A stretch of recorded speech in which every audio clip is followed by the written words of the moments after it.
Week finally here. Everything that we've been doing the last 7 months builds up to this moment of game week, and so great buzz and excitement on the practice field and the meeting room, and certainly here in Norman and college football. So really excited about this group of guys. Been I think just describing the team, a very competitive and confident group of guys, and we're anxious to kick off on Saturday night and see where we're at and see how good we can become. And really proud of the leadership in this football team. Really a player-led group of guys, a lot of guys heavily invested, and feel like they have a lot to prove. And I'm really excited about watching them come together on both sides of the ball. That part has been really cool to see. And sometimes you got to nurture that more than others. And this has been a really natural, a group of guys that have come together. And so I think the people in the locker room matter, and I think we got a lot of great young men. They're excited about competing and give us an opportunity to have a great year. So then I'll open it up. Mike? Start on the right side, Ryan Aber.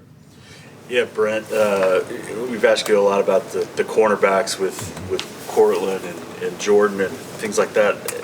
I haven't heard you talk a lot about Jacoby Johnson, or maybe we haven't asked much about him. I want to ask you, how much different of a player is he now than he was last year, and what was it about the way that he's performed that earned him at least one of those oar spots? Yeah, he had a terrific summer and spring, and just more confident as we've talked about him several times over the last year or so. He was a guy that really was maybe a little more polished receiver in high school, and played, again, country cover 3 as a corner, a tremendous athlete, as good of an athlete as we have on the roster, and he needed to learn how to hone his skills and fundamentals and understanding of how to play cornerback. And so it's been a process. He's worked incredibly hard.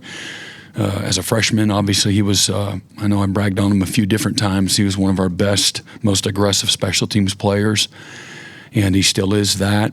But he's just matured, through a lot of hard work and development. Coach Valai's done a wonderful job at developing him, and he's put a lot of hard work, put himself in a position. So I think he's a lot more confident.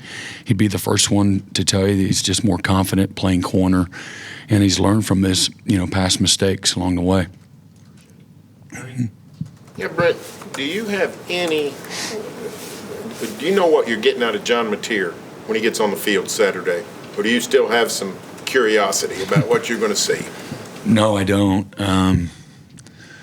It was hard to – there's several other first-time players that you feel like maybe you don't know a little bit more about them and how they'll respond. I haven't thought about it other than I'm very confident in who he is. And maybe that is because I studied a lot of game tape of Washington State, lots, 2 years worth. And certainly he was on there a lot. So I felt like I knew him before he got here, what he's about, his makeup, his instincts, his skill, his capacity. And if anything, since he's been here, he's just such a likable guy. And when it comes to a football piece, you love having guys that you can count on, that they're not going to flinch. You're going to show up with the right mindset every day. He's going to lay it on the line. Cares about his teammates, cares about his coaches. He cares about his opportunity. And he's just got all the right guts and the toughness and the instincts. When he's had a few moments here since he's been here, and even watching him at Washington State, when he's had some moments where he's had some adversity, he's always responded. And so I wouldn't expect anything different than the things that, I just said. Stay on that side, Tom. Brent, I know there's a lot of oars on that offensive line, but Fabechi, sole starter there at right guard. I know he started all 13 games there last year, but just how have you seen him improve, and what's impressed you most about what he's done over the last 8 months? Yeah, he's changed his body, and then he just a much more confident player through, again, a year in the system and then a whole out of season. being coached by Bill. So he's a lot more aggressive, much less timid, much more sure of himself. And he stepped into a leadership role as well through, again, just being one of our hardest workers, a guy that's, again, grateful for his opportunity, that resonates with his teammates, and he shows up every day, same thing. And he's, how can I help, make the team better? And certainly he's made himself better as well. But just more physical, more sure of himself, and more consistent. Brent, we saw Courtland at the top of the depth chart as an oar as well. What separated him in that room with guys like Eli and Kendall out? Yeah, he's just ultra aggressive, very confident but humble. He has great self-awareness, so he knows where he may lack, and but he's willing to attack it every day. He's super coachable, high energy. He's got a lot of passion to him. He's detailed. He's really learned from Eli and how to show up every day in the meeting room, take notes, be on the edge of your chair, show up prepared, show up alert, and taking all the knowledge that you can. And then he's one of the few young players that take everything you learn in the meeting room in a walkthrough, and he applies it. Not perfect. I don't want to paint him as the Thorpe Award winner right now, but he has a unique ability to apply it immediately. And when he makes a mistake, he learns from it quickly. And but so when he's failed, and he has failed plenty, he's gotten beat plenty of times. Man, does he respond! He doesn't go in the tank. He doesn't duck his head. He doesn't neglect the coaching. That's a part of that. He loves a challenge. And his teammates at school, he led us yesterday in some of the pre-practice stuff, and man, he got the hair on the back of your neck to stand up because of his passion and his energy. It was very different, and he got the team pretty excited. So he's got a lot of great qualities. Other than I didn't say anything about his length and his speed and his physical toughness. I feel like, again, when you watched him in high school, he was a guy very disruptive with the ball, had some rawness to him, but he always made plays on the ball, disrupted the ball. He plays. Some guys are long and they don't play that way, and he uses his length in a great way. But whether he's off, he's in zone, he's in man, he's done a lot of really good stuff on the field. And again, like I said, he's gotten, he hadn't won every competitive, play. So I don't want to, paint that picture. But he's got a lot of the other stuff that, man, you can't coach, and the coach can't want it more for him than he wants it for himself. And the young players, one of the hardest things for them to do coming from high school to college is the focused intensity every single day.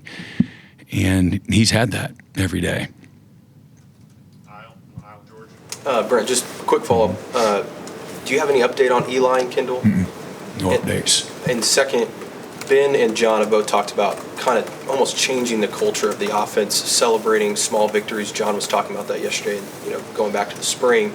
How have you maybe seen that change in the offense from where it was a year ago when those two guys first got here? Yeah, I mean, it's hard to celebrate when there's nothing to celebrate and be excited about.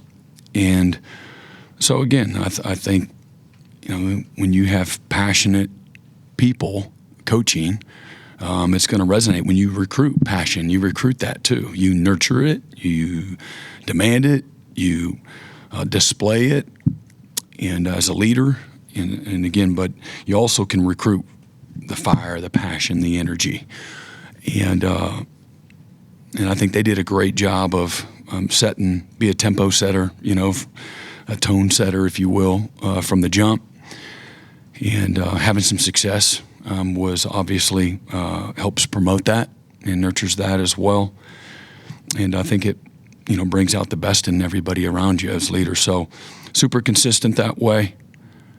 And you have competitive people that like to win, like to compete.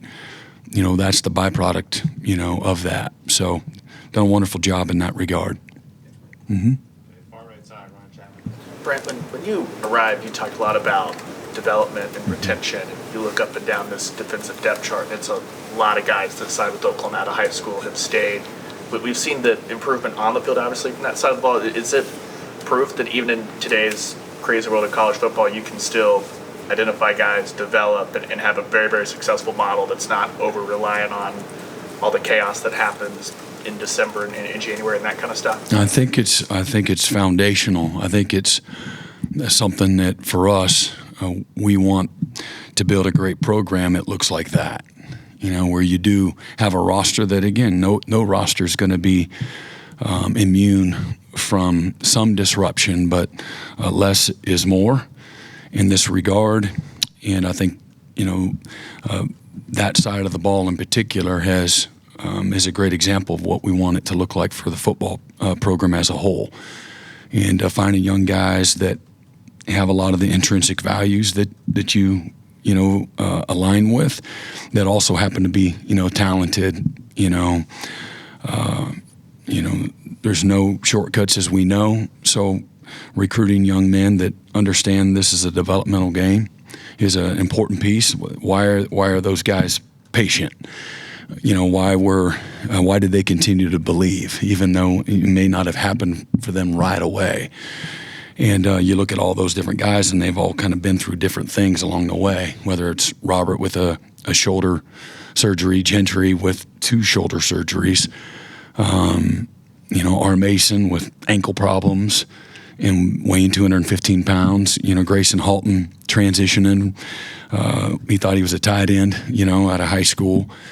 And as a 250-pound guy to a 300-pound, pass rushing demon. And the other guys, there's plenty of others, whether it's Kobe and Kip. Kobe McKenzie, he hurt his groin the first couple of days of spring ball as a true freshman. That freshman year, he's a little bit overweight. He really lacked confidence. His foot quickness, it wasn't where it needed to be. Staying on his feet, he fell down a lot. And the speed of the game was a lot. He'll be the first to tell you everything was in, fast motion for him. And he was overwhelmed and probably questioned himself, many a days coming off the field. But, man, to see where he's at now as both a leader and a player, he was arguably our most consistent linebacker all fall camp. He's really just stepped into a really strong leadership role.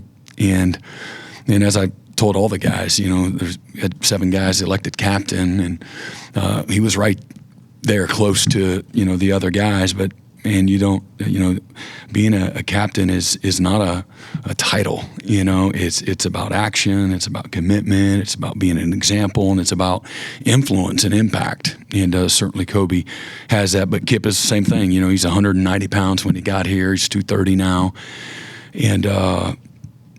And those guys were 2s, and we redshirted them. They were 2s because we didn't have anybody else. We had 3 linebackers our first year, and David Awebu and Deshaun White and Danny Stutzman. And so those guys had to be ready. Jaron Kanik was the other. I think I was telling a story where Jaron got in his game as a freshman against Nebraska because Deshaun got kicked out and he had 10 tackles, didn't know what he's doing. And but great athletes that have developed, matured. But again, just I'm a big believer. I've talked about it nonstop since I've been here. Your best players should be playing their best ball at the end, not the beginning, at the end of their collegiate career, for all the reasons I just said. How they think, how they act, how they play, their physicality, their mental toughness. The speed of the game, all of those things should be in their favor, the more experience that they have. And so we have an environment that promotes and nurtures, the path of least resistance, and just proud and thankful for those guys that they have great support systems at home, and they got the right kind of stuff into them. They have some stick-to-itness to them.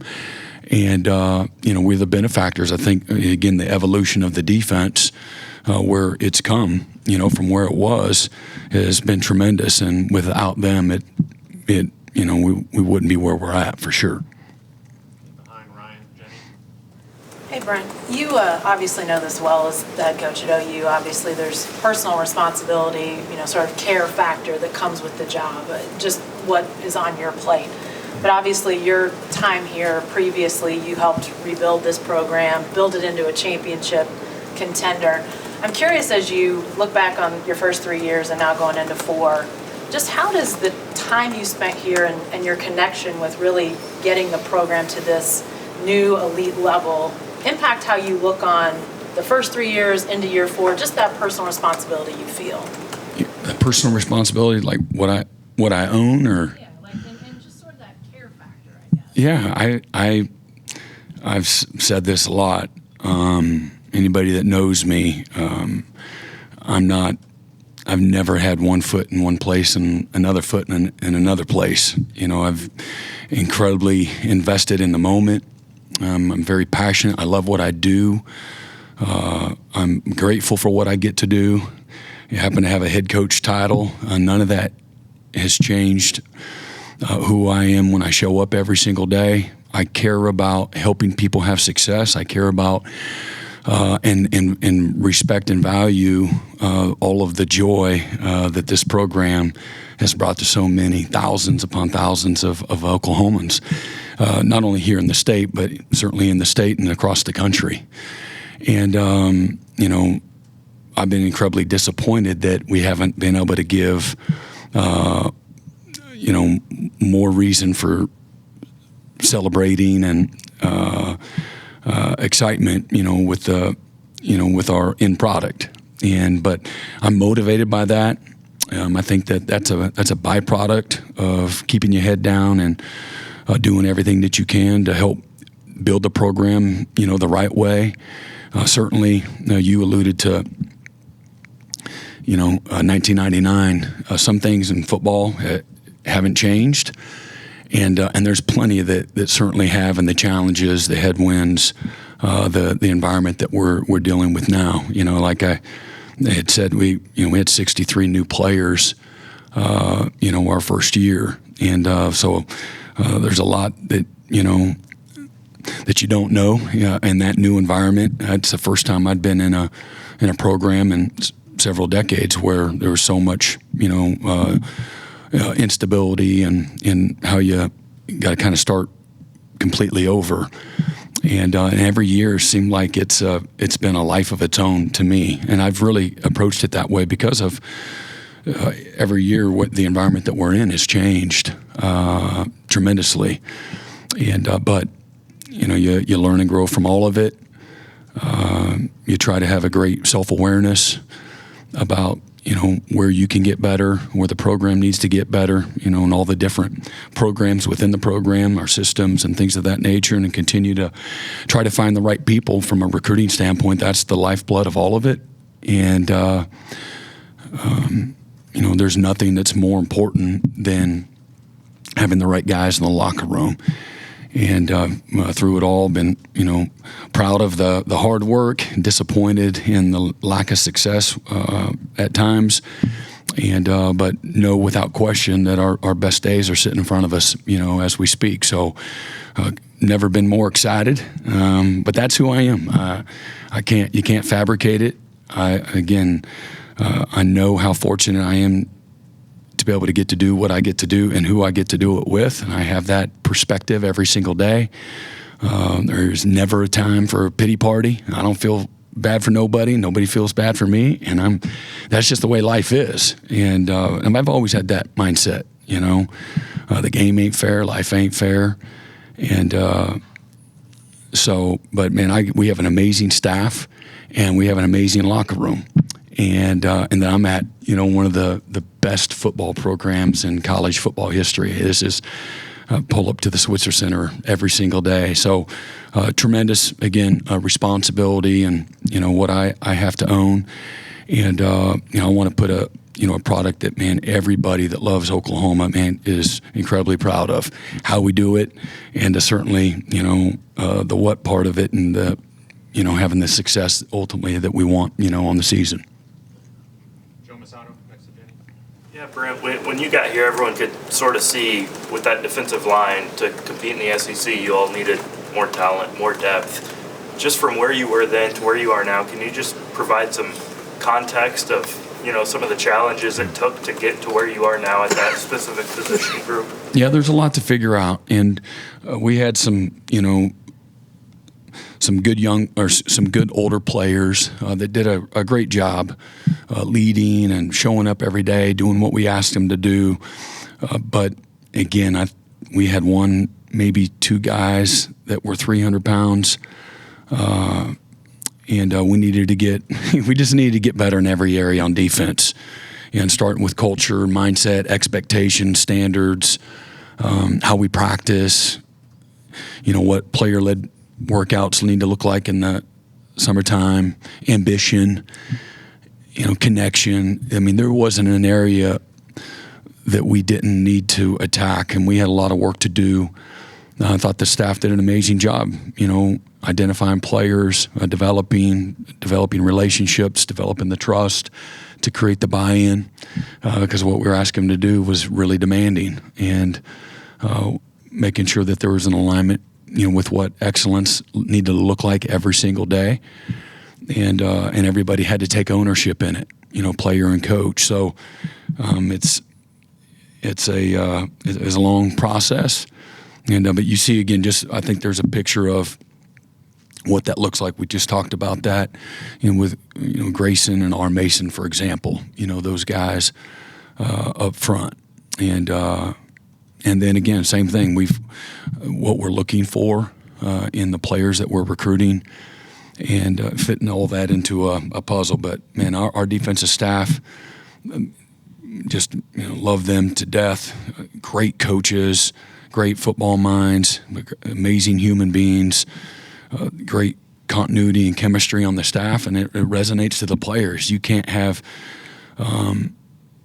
dysfunction on the staff and this amazing cohesion, with the players, or vice versa. So, that's, again, these coaches they wanted by everybody, just like the players, man. These guys could go, you just name the top 10 schools, they can go get a job like that tomorrow if they chose to. But they love Norman, they love each other, they love the players, they love what we're building. And that's my challenge to everybody, man. Build something that, man, you're proud of, and finish what you started, and these guys have done that. But yeah, it's a lot of work, and in some moments it can be overwhelming. You're literally teaching guys how to get into stances, and so we had a lot to work through. And I chose not to, ask anyone to leave when I first got here. Just let me give everybody a fair shot and just kind of see where we're at. And through time, some players chose to leave. Some players just weren't fitting the bill when it come to going to class and living right off the field. As a football program, we had a lot of issues. The first year, we had guys weren't going to class. We had a 2.2 team GPA, and a lot of guys that didn't pass drug tests. A lot. And so what comes with that? Lack of motivation, lack of synergy, lack of, again, ambition. And so and there were some, broken spirits too. And guys that maybe weren't confident on what we could become. So, changing the mindset, how we thought, the thinking part of it, how we viewed ourselves, as a man thinketh, so is he, right? And so a lot of guys, we didn't have this false confidence. So it's not taking a shot at anybody, or, I'm grateful for the players that were here and helped us kind of get to this point. But the bottom line is we needed, we had to start completely over in many ways. And it's been a lot of fun too. You don't sit back and celebrate it. There's no badge of honor with it. It's getting closer to what we want, and but not where we want it to be yet. Time to get to a few more outlets. On Ohio, Davis Cordova. Yeah, Brent, I know you've been asked about Courtland already, but what about his mentality has impressed you the most? And also, does he remind you of any players you've coached in the past in terms of being a freshman? Yeah. What was the first part of your question? His mentality. Yeah, his mentality. He would be what you would call a dog, just really tough mentally and physically. He, again, loves to compete. He's just hungry, and it's not like he's out there self-promoting or I'm gonna be the best ever. He's not like that. He's super humble, raised the right way. He loves his teammates. He's a great teammate. He'd be third on the depth chart. He'd be cool. Just whatever opportunity I get, I'm going to go dominate, that moment. And but he's just quickly earned his way, to the top. And but he's done it just in a blue collar kind of way, just showing up every day with the right mindset, with the right attitude, with the right humility, with the right work ethic. And as I said, man, he's lost plenty of battles, but he's gotten better through those. A lot of guys, they get it's a setback, a temporary setback, and so far so good for him. He's taken a beating, if you will, in a good, healthy way, and gotten better from it. And that's the choice they all have, but they all don't respond that way. So he just has a mental maturity and a competitive maturity to him. That has lended him kind of an opportunity to kind of get up here in some rare air, if you will, as a young player. But, we'll see the challenges of the season are right in front of us. But excited about, what his future looks like without question. Same row, Eli Letterman. Brent? Talk to people at Washington State. They'll tell you about how Ben Arbuckle came in with a plan and also really invested in relationships so people would buy into that plan. Yeah. When you think about your staff and even your own experience this offseason, where did he do a good job of that? How did he go about doing that? Well, I think he quickly built bridges with the staff. And I think he evaluated the staff during that whole bowl prep time. And I thought he did a great job of just laying out the expectations. This is how we're going to do it. But I think he did it through. Before he did that, I think he built the relationships and the trust with the staff. And they're all great guys. I mean, they're football guys. They've all had tremendous success at different points in their careers. And so successful people get it on how to, mesh with other people. And so he did a great job with that. And then, with the players, he did it, the first couple of days on the job and that over several days. One-on-one with every guy on offense. And then he built relationships with the defensive side of the ball too, special teams. And he's young in age, but he's got a maturity about him that he understands, what it takes to win and be successful. We would I tried to give him some guidance along the ways on, hey, man, this is kind of what some of these areas need. This is my advice. Do with the advice whatever you choose, but I thought he did a great job of taking that charge in a really healthy, positive way, and then laying out very clear expectations and standards, and so a really effective communicator when it comes to both the football side, the relationship side, and then he's very passionate. He's got great strength, but he's also got great passion and energy, and that's contagious. The flip side is if you're not that, that's contagious as well. If you don't have energy, if you don't have enthusiasm, if you don't have passion for what you do, day in, day out. So he's done a great job with all those things. First row, Josh McDaniel. You talked about Ben Arbuckle shifting the culture, celebrating passion, but just his mindset too. How excited are you about his mindset and how that's going to translate to the SEC? Well, I think it translates to the game of football more, and it's conference-centered, and it aligns, with who I want us to be. The coaches need to show up with passion and energy and fire and enthusiasm every single day. The players are gonna, feed off of that. The players, don't necessarily listen to what you say. They watch to how you do what you do, and so if they don't. The coaches don't, the players won't. So I think it translates very well with our locker room and with the rest of our staff, and certainly with the vision that I have for what I want it to look like day in and day out. And he loves to coach. He coaches every snap. I value that. I think that, that's why, again, they call us coach.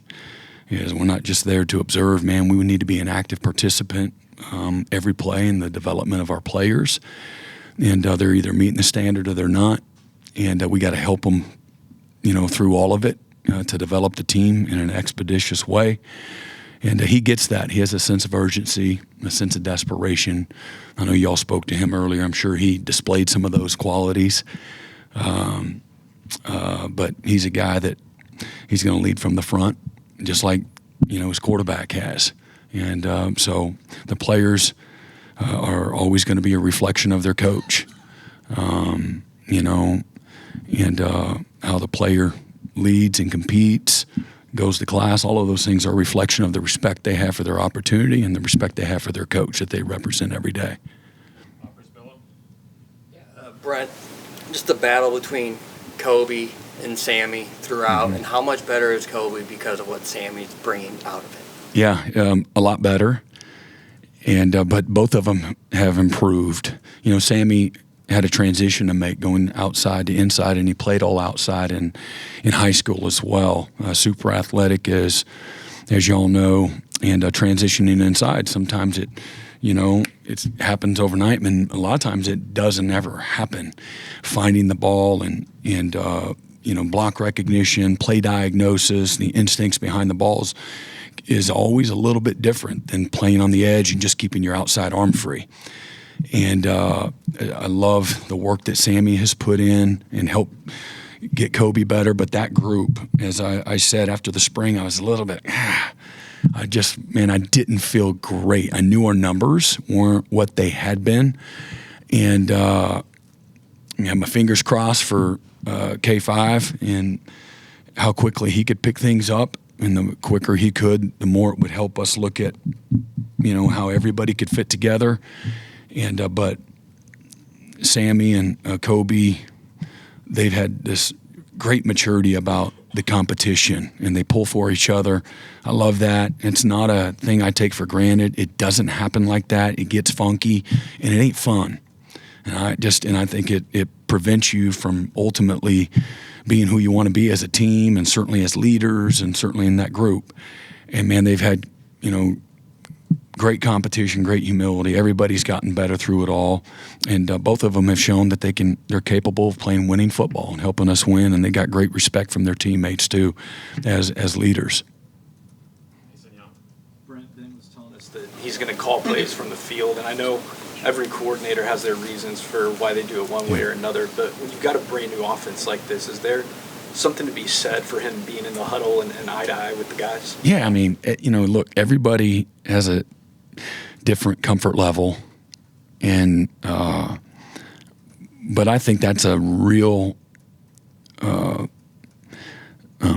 experience to be able to have on the sideline, to get the pulse of your players, for them to feed off of your intensity and the focus and the details and the passion, the toughness, your coaching response, and you're developing that nonstop. And so game day, is just an extension of that. And, I feel like, a lot of coaches, we put so much pressure on them at practice every day on the field. We get that field view, that field level. We have a comfort with that. Some guys don't like that on game day. They can't see what happened over there.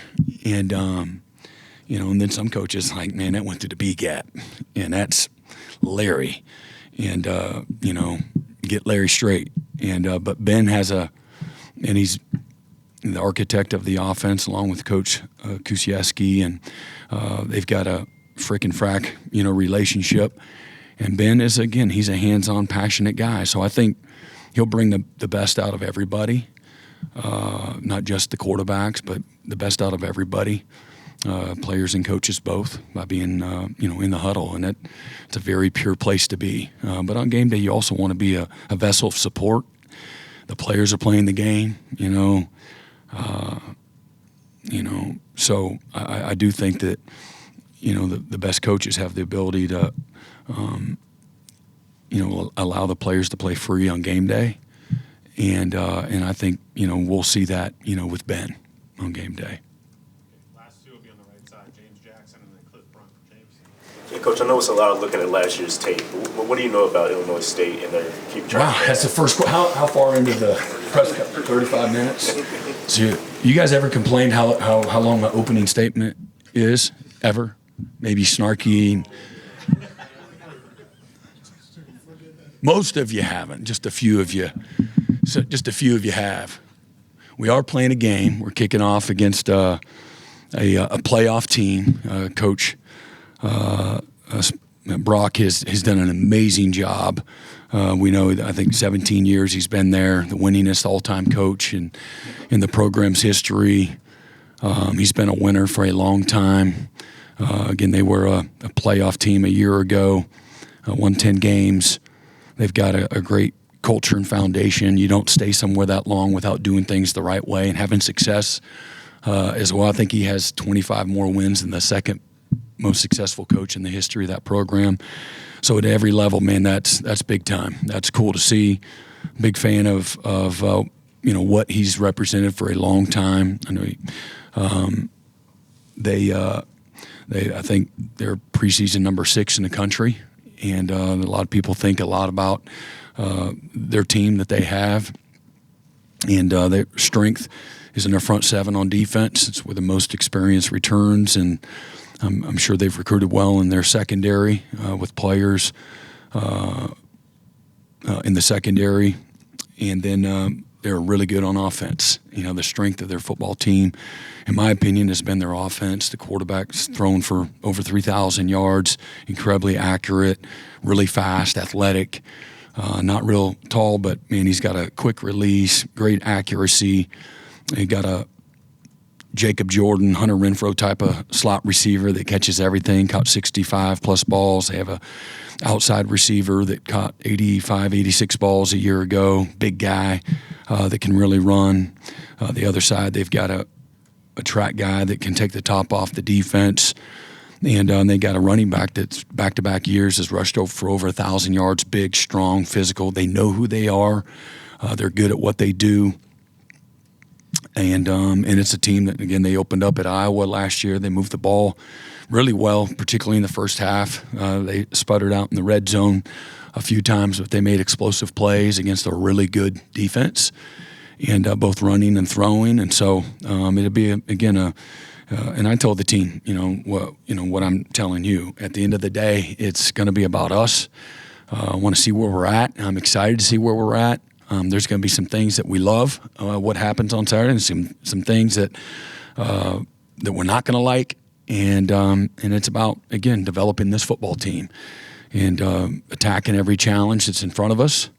And certainly, Illinois State coming in, again, like a lot of teams in college football, this is the opener, man. Our first goal on our short set of goals is to win the opener, but we want to play well. We want to play in an efficient way where it's clean football, taking care of the football. Obviously, a year ago, we all know nothing impacts a game like turnovers, and that's kind of how really those.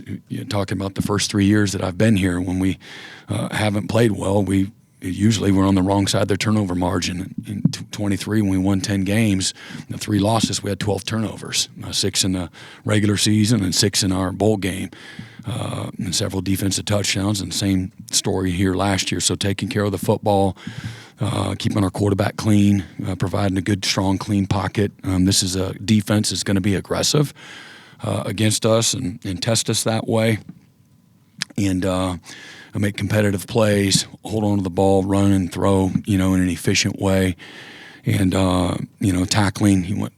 You want a good physical tackling defense, and no pre-snap penalties. Offsides, procedures, not lining up the right way, things of that nature, and that's really. And you want to stay healthy and get better. That's kind of the vision that we have, and so it's not as much about, you have to know the DNA of your opponent, obviously, but it's about, again, how we play, our physicality, how relentless we pursue the football, our ability to, be in the right positions, and so there's a lot of pre-snap communication. A loud football team is usually a good football team, and the communication has got to happen on both sides of the ball. So just want to be really good and a lot of the basics, nail the basics, be healthy, find a way to get the win, and play in